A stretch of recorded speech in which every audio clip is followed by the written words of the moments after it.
أعوذ بالله من الشيطان الرجيم ومن لم يستطع منكم طولا أن ينكح المحصنات المؤمنات فمما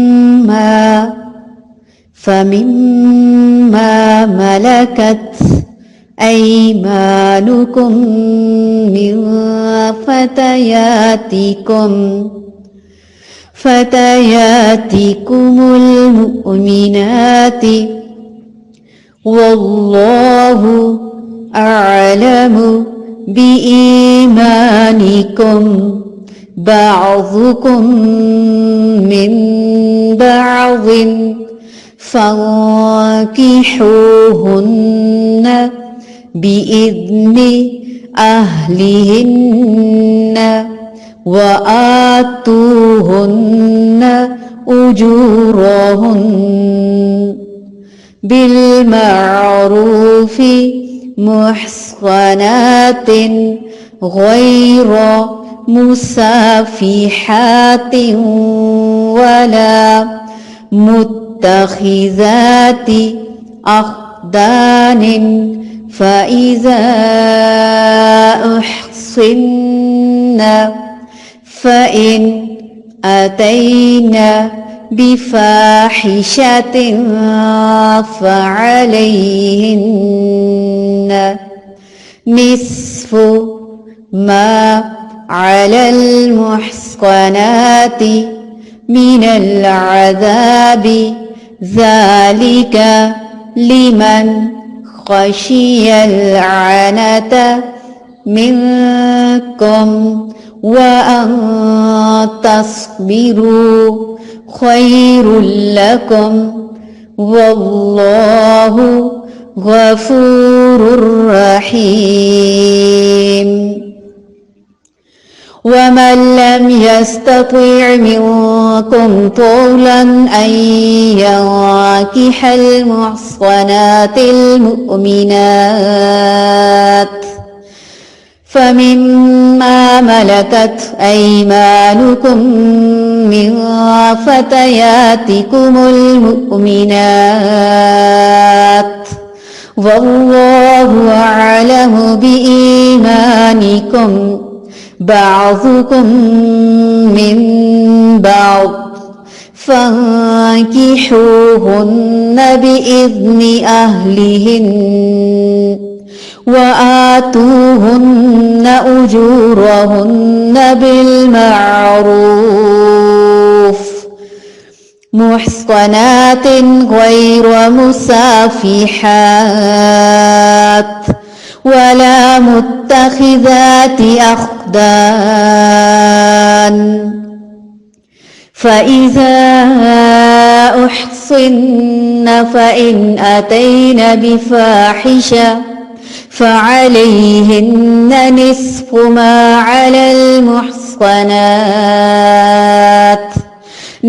ما على المحصنات من العذاب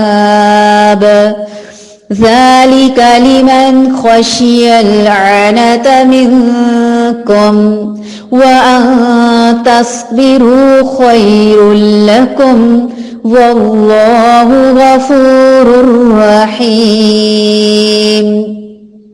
ومن اور جو کوئی لم نہ یستطیع استطاعت رکھے منکم تم میں سے طولن وسعت مال کی ان کے ینکحہ وہ نکاح کرے المحصناتی آزاد عورتوں سے المؤمناتی جو مومنہ ہوں فمما تو ان میں سے جن کے ملکت مالک ہوئے ایمانکم دائیں ہاتھ تمہارے من فتیاتکم تمہاری لونڈیوں میں سے المؤمناتی جو مومنہ ہوں واللہ اور اللہ تعالی عالم زیادہ جانتا ہے بی ایمانکم تمہارے ایمان کو بعضکم بعض تمہارے من بعض بعض سے ہیں فانکحوہن تو نکاح کر لو ان سے، بِإِذْنِ اجازت سے، اہلہن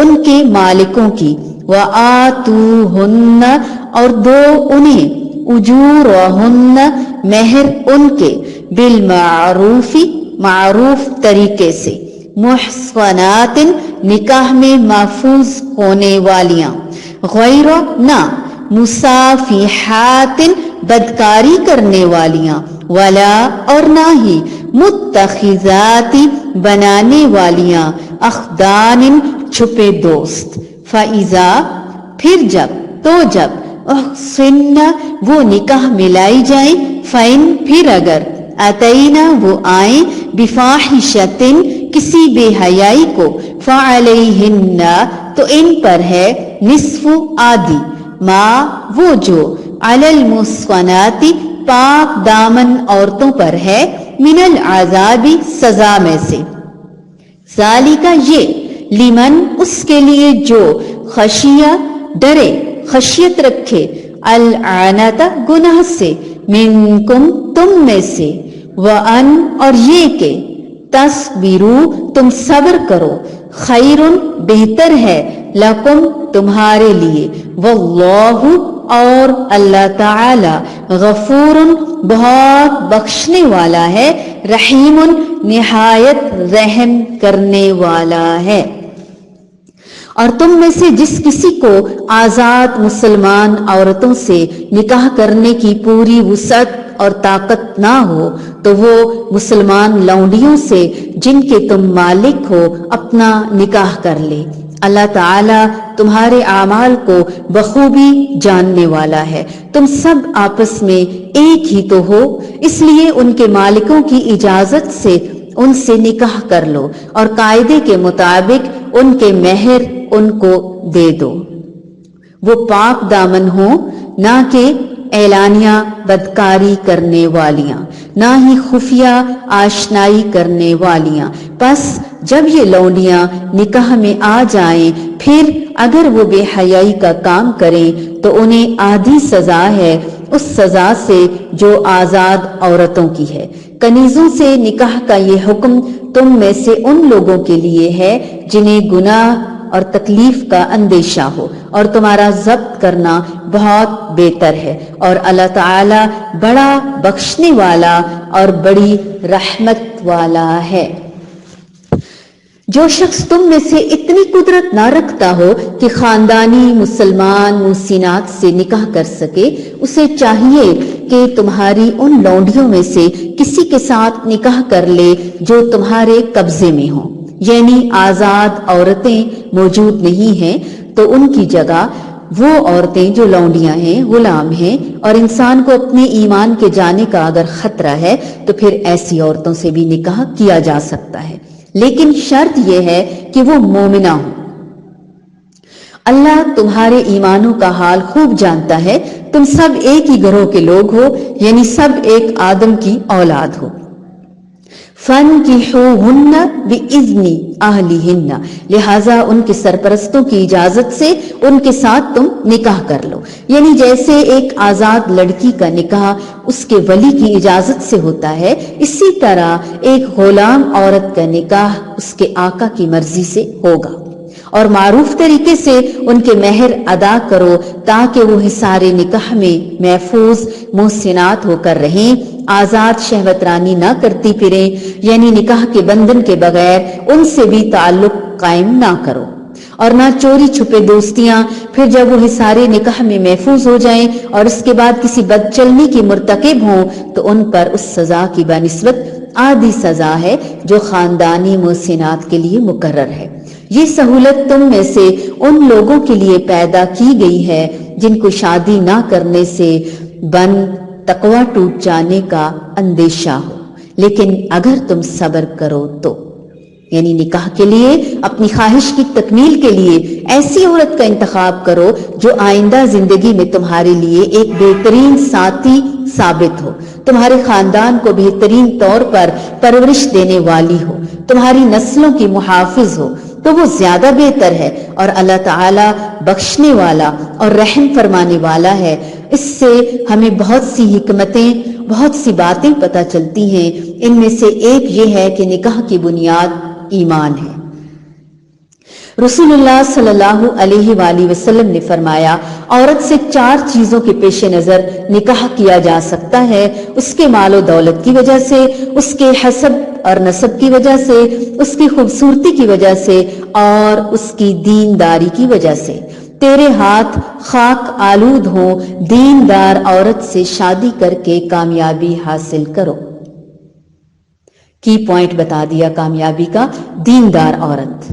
تو اس سے پتہ چلا کہ ایمان کو، دین کو، اخلاق کو بہرحال ہر حال میں مقدم رکھنا ہے، کیونکہ انسان اگر شادی کے وقت ایک عقل مندی کا فیصلہ کر لیتا ہے تو باقی یہ دنیا اور آخرت دونوں ہی سنور جاتے ہیں۔ لیکن اگر جذبات سے مغلوب ہو کر انسان غلط فیصلے کرتا ہے تو زندگی بھر کے لیے اپنے آپ کو عذاب میں مبتلا کر لیتا ہے۔ سب سے بڑا عذاب کسی مومن بندے کے لیے یہی ہو سکتا ہے کہ اس کے گھر والے دین پر نہ ہوں، اللہ تعالیٰ کو پہچانتے ہوں جس سے وہ سب سے زیادہ محبت کرتا ہے۔ دوسری بات یہ ہے کہ نیک بیوی دنیا کی بہترین متاع ہے۔ رسول اللہ صلی اللہ علیہ وآلہ وسلم نے فرمایا، دنیا فائدہ اٹھانے کی چیز ہے اور دنیا کی بہترین متاع نیک عورت ہے۔ لیکن دوسری طرف یہ بھی بتایا گیا کہ نکاح کے بغیر عورتوں سے تعلق قائم نہ کرو۔ اسی وجہ سے مرد اور عورت کو تنہا ملنے کی ممانعت کی گئی، یعنی شادی کے بغیر ساری خواتین اچھی طرح سن لیں، اور مرد بھی۔ ہم میں سے کوئی بھی سو نہ رہا ہو، کسی لڑکی کو، کسی عورت کو اس بات کی اجازت نہیں کہ وہ کسی محرم رشتہ دار کے بغیر کسی مرد سے اکیلے میں ملے، تنہائی میں ملے، اس کے ساتھ اکیلے گاڑی میں جائے یا کسی ہوٹل میں جائے یا کسی پکنک پلیس پہ جائے، صرف دوستی کے لیے یا کسی ایسے تعلق کے لیے اللہ کی نظر میں ایسا تعلق جو حرام ہو۔ Boyfriend, girlfriend, colleagues, class fellows, دوست، یہ سب رشتے قرآن اور سنت سے ثابت نہیں ہیں۔ نبی صلی اللہ علیہ وآلہ وسلم نے فرمایا، کوئی مرد کسی عورت کے ساتھ تنہا نہیں ہوتا مگر اس کے ساتھ تیسرا شیطان ہوتا ہے۔ نبی کریم صلی اللہ علیہ وآلہ وسلم نے فرمایا، جو اللہ تعالی اور یوم آخرت پر ایمان رکھتا ہے وہ کسی ایسی عورت کے ساتھ تنہا نہ ہو کہ اس کے اور اس کی عورت کے درمیان کوئی محرم موجود نہ ہو، یعنی بالکل اکیلے میں لوگوں کی نگاہوں سے چھپ کر کسی تنہائی میں کوئی کسی مرد کسی عورت کا آپس میں ملنا ناجائز ہے۔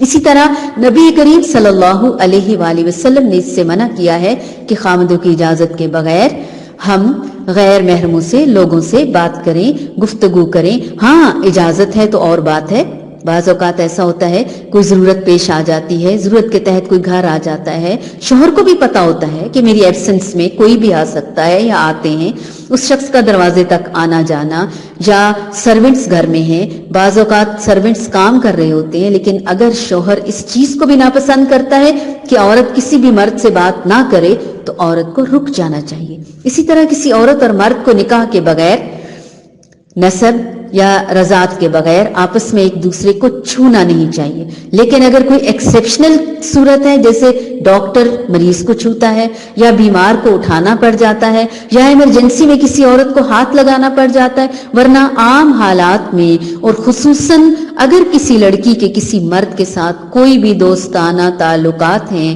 تو اول تو انہیں ختم ہونا چاہیے، لیکن کسی بھی دعوت پر، کسی کے بھی کہنے پر، کسی کے بھی پیار بھرے جملے پر، سو کالڈ پیار پر، آئی لو یو پر اپنا ہاتھ کسی مرد کے ہاتھ میں نہیں دینا چاہیے۔ اور والدین کو اپنی بیٹیوں سے زیادہ پیار کرنا چاہیے، اپنی ان کو دوست بنا لینا چاہیے بچوں کو، اور انہیں احساس دلانا چاہیے دنیا میں سب سے زیادہ ہم پیار کرتے ہیں آپ سے۔ ہو یہ جاتا ہے کہ ہم سے سختیاں ہو جاتی ہیں اپنے بچوں کے ساتھ، جس سے وہ پھر باہر دوستیاں ڈھونڈتے ہیں اور دوست ان کو غلط راہوں پر لے جاتے ہیں۔ رسول اللہ صلی اللہ علیہ وآلہ وسلم نے فرمایا، تم میں سے کسی کے سر پر لوہے کا ہتھوڑا مارا جائے تو یہ اس سے بہتر ہے کہ وہ کسی ایسی عورت کو چھوئے جو اس کے لیے حلال ہی نہیں۔ یعنی مردوں کے لیے یہ بات حرام ہے. اس کا یہ مطلب نہیں کہ عورتوں کے لیے حلال ہے. ظاہر ہے دو طرفہ ہی تعلق ہوتا ہے نا, یک طرفہ تو نہیں. اس لیے جب بھی کبھی ہم دکان پر جائیں, مردوں کے ساتھ کوئی لین دین کریں, کوئی معاملہ کریں, کوئی ڈیل کریں, کوئی کاغذ لینا پکڑانا ہے, دینا ہے, اپنے ہاتھوں کو, اپنے جسم کو, اپنے آپ کو ہم نے سمیٹ کر بچا کر رکھنا ہے. کسی بھیڑ والی رش والی جگہ میں نہیں گھسنا. بازار یا کسی بھی جگہ پر جانا ہو جہاں مرد ہوں تو ہمیں رک جانا چاہیے. موسیٰ علیہ السلام جب مدین گئے اور وہاں انہوں نے لڑکیوں کو دیکھا, 2 لڑکیوں کو جو مجمع میں گھس کے کام نہیں کر رہی تھیں, ایک طرف کھڑی ہیں اپنے جانور روک کر. آپ دیکھیے کہ ان لڑکیوں کی اللہ تعالیٰ نے کیسی قسمت کھولی کہ دوسرے علاقے سے ایک نبی کو بھیج دیا. ان میں سے ایک سے شادی کرنے کے لیے. کتنا اچھا رشتہ آیا نا. یہ کس وجہ سے تھا؟ کبھی سوچا ہم نے کیسے ہوا, کیوں ہوا؟ ان کی شرم و حیا کی وجہ سے. تو جب تک شادی نہیں ہوتی اپنی شرم و حیا کی حفاظت کرنی ہے, اور شادی کے بعد بھی خود ہی رشتہ ڈھونڈنے نہیں نکل پڑنا. اللہ تعالیٰ سے اچھی امید رکھنی ہے, اللہ ہم سب کو, آپ سب کو نیک شوہر دے. لیکن اگر ہم ڈنڈی ماریں گے تو ہو سکتا ہے کہ شوہر بھی پھر ویسا ہی ملے جو عورتوں کے پیچھے بھاگتا پھرتا ہو, زندگی حرام کر دے, جینا دوبر کر دے. تو چونکہ یہ معاملہ بندوں کے ساتھ نہیں ہے, اللہ تعالیٰ کے ساتھ ہے, اس لیے اللہ سے ڈرتے ہوئے کسی بھی مرد کا دل لبھانے کی کوشش نہیں کرنی, نہ اس کو پیچھے لگانے کی, نہ ہی خود کسی کے پیچھے لگنے کی. کیونکہ اللہ تعالیٰ نے عورت کو بہت قیمتی بنایا ہے, اور اس کے جسم سے, اس کے حسن سے, اس سے فائدہ اٹھانے کے لیے اللہ تعالیٰ نے شرطیں رکھی ہیں. مردوں کے لیے تم بھی اس کی ضروریات پوری کرو گے, اس کا نام نفقہ اٹھاؤ گے, اس کو ایک شہزادی بنا کر رکھو گے, گھر کی ملکہ اور رانی بناؤ گے, اور اسے دکھ اور تکلیف نہیں دو گے, اور اسے دکھ اور تکلیف میں اس کا ساتھ دو گے. یہ نہیں کہ ان آزاد معاشروں کی ہم پیروی کرتے پھریں جن میں عورتوں کو کھلے عام آزادی کے نام پر ہر مرد سے تعلق قائم کرنے کی اجازت ہے, اور اس کے بعد ہوتا کیا ہے, ان سے فائدہ اٹھا کر مرد بھاگ جاتے ہیں, 1-1, 2-2, 3-3 بچے چھوڑ کر, اور وہ ساری زندگی سنگل پیرنٹ کی حیثیت سے ان کو پالتی رہتی ہیں, جو بڑے ہو کر ان کو چھوڑ جاتے ہیں یا ان سے نفرت کرنے لگتے ہیں جب انہیں حقیقت پتہ چلتی ہے. تو اسی طرح خاندان کے نظام تباہ اور برباد ہو کر رہ جاتے ہیں. تو ایک عورت کو سب سے زیادہ اس بات کا خیال کرنا ہے کہ وہ شادی کے بغیر کسی مرد سے کوئی تعلق نہ رکھے. اور پھر وہی بات, لن تنالوا البر حتى تنفقوا مما تحبون. ہمیں بہت محبت ہوئی ہے کہ نہیں ہے؟ کس سے؟ اگر اللہ سے ہے تو نیکی کو نہیں پا سکتے جب تک اپنی محبوب ترین چیز محبت پر تلوار نہیں پھیرو گے. ایسی محبت تحبون اگر ہم کہتے ہیں تو پھر کیا کرنا ہوگا؟ اسلام کی نظر میں کوئی محبت نہیں ہے, لیکن اگر کہیں کوئی ایسے تعلق جہالت لا علمی کی وجہ سے قائم ہو چکے ہیں تو یا تو ان کو نکاح کے رشتے میں لایا جائے یا پھر ختم کر دیا جائے, خواہ مخواہ کی دوستی نہ رکھی جائے. اور اس کے لیے بولڈ سٹیپ لینا ہوگا. کس کی خاطر؟ صرف اور صرف اللہ کی خاطر. اور جب اللہ کی خاطر لیں گے تو اللہ اس کا بہترین نعم البدل عطا کرے گا انشاءاللہ. یہ ہو نہیں سکتا کہ کوئی شخص اللہ کی خاطر کوئی چیز چھوڑے اور اللہ تعالیٰ اس کو بہترین بدلہ نہ عطا کرے. جیسے روزہ انسان اللہ کی خاطر رکھتا ہے تو اللہ کا وعدہ ہے میں اس کی جزا دوں گا. اسی طرح اگر آپ ایسے تعلقات کو اللہ کی خاطر چھوڑتے ہیں تو اللہ تعالیٰ اس کی جزا انشاءاللہ ضرور دیں گے. اور اگر آپ نے نہ چھوڑا تو دنیا اور آخرت دونوں میں رسوائی بھی ہے. اور اللہ تعالیٰ ہم سب کو محفوظ رکھے.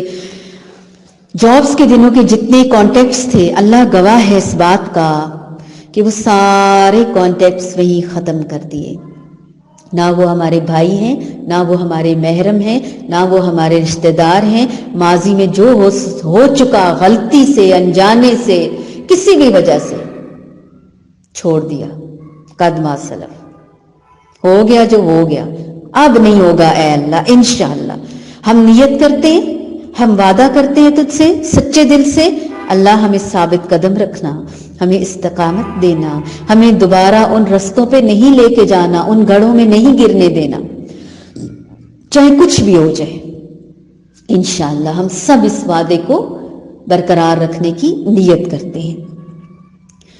وَمَن لَّمْ يَسْتَطِعْ مِنكُمْ طَوْلًا أَن يَنكِحَ الْمُحْصَنَاتِ الْمُؤْمِنَاتِ فَمِمَّا مَلَكَتْ أَيْمَانُكُمْ مِن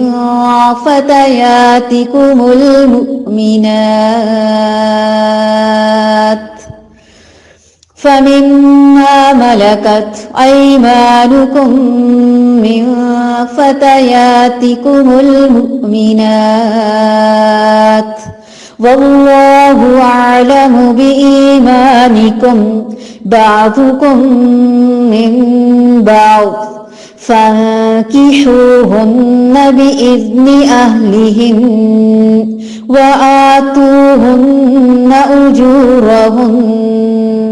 وآتوهن أجورهن بالمعروف محصنات غير مسافحات